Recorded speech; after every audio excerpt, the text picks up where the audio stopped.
सभी देख रहे हैं दृष्टि न्यूज। मैं हूं आपके साथ अंजलि त्यागी। आइए रुक करते हैं आज की खबर की ओर। एमपी सरकार अब प्रदेश के अस्पतालों के प्रत्येक कर्मचारियों का पुलिस वेरिफिकेशन कराएगी। गार्ड, सफाई कर्मी और कर्मचारियों का पुलिस वेरिफिकेशन होगा। इस संबंध में अस्पतालों से जानकारी मांगी गई है। हॉस्पिटलों से निकटतम पुलिस थाने में संपर्क कर व्यवस्था बनाने में सहयोग करने की बात कही है। एमपी की डॉक्टर मोहन यादव की सरकार ने सभी अस्पतालों के कर्मचारियों का पुलिस वेरिफिकेशन कराने के निर्देश दिए हैं। गार्ड, सफाई कर्मी सहित अस्पताल में कार्यरत हर एक कर्मचारी की जानकारी ली जाएगी। इस वेरिफिकेशन के जरिए पुलिस कर्मचारियों की प्रवृत्ति जानने की कोशिश कर रही है।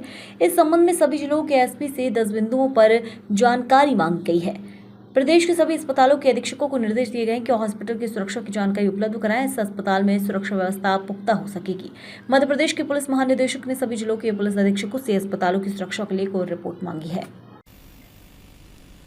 भोपाल में खासतौर पर अस्पतालों की सुरक्षा को लेकर के पुलिस लगातार सक्रिय है और अगर हम देखेंगे तो यहाँ पे सभी लगभग अस्पतालों में मुख्य तौर पर जहाँ पर बीट हैं, जो बीट प्रभारी हैं, उनको विशेष तौर पर निर्देशित किया गया है और जो बड़े हॉस्पिटल्स हैं वहाँ पे पुलिस चौकियाँ भी स्थापित की गई हैं। जैसे कि एम्स है, एम्स में वहाँ पर पुलिस चौकी है।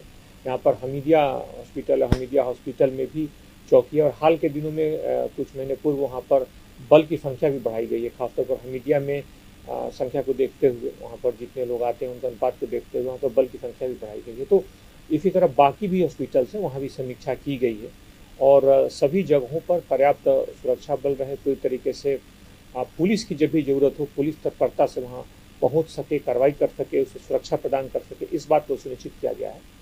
और मुझे लगता है कि अधिकांश जगहों पर, अधिकांश शहरों में ये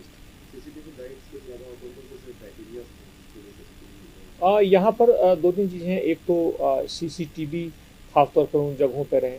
सीसीटीवी के साथ साथ क्योंकि मेडिकल के बहुत सारे ऐसे केसेज आते हैं, एक्सीडेंट के केसेज आते हैं, कई बार एमएलसी के केसेज आते हैं जिसमें व्यक्ति की कई बार जो मेडिकल रिपोर्ट होती है, कई बार वहाँ लोगों को तत्काल शिकायत करनी होती है या कई बार व्यवस्था से जुड़ा अगर कोई मुद्दा आता है अस्पताल में तो उसको उन्हें पुलिस की सूचना देनी पड़ती है।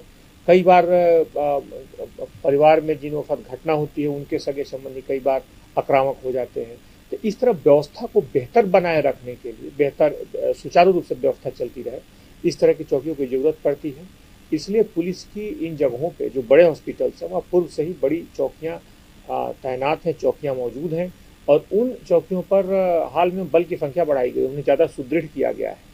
और साथ ही साथ जो छोटे हॉस्पिटल हैं वहाँ पर पुलिस का बल लगातार, खासतौर पे जो बीट के प्रभारी हैं, बीट के जो जवान हैं, वहाँ पर लगातार संपर्क में हैं और वहाँ के किसी भी छोटी से छोटी समस्या पर पुलिस तत्परता से कार्रवाई सुनिश्चित करेगी।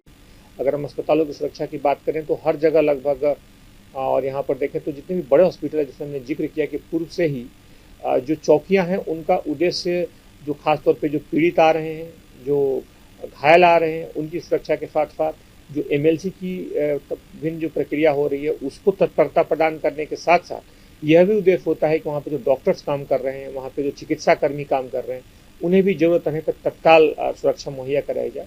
इसलिए ऐसी चौकियाँ जो पूर्व से काम कर रही हैं, कुछ को और सुदृढ़ किया गया है और जिन जगहों पर बड़ी चौकी उपलब्ध नहीं है उन जगहों पर लगातार जो बीट प्रभारी हैं उनके संपर्क में हैं और सुरक्षा पर्याप्त रूप से मुहैया करा रहे हैं।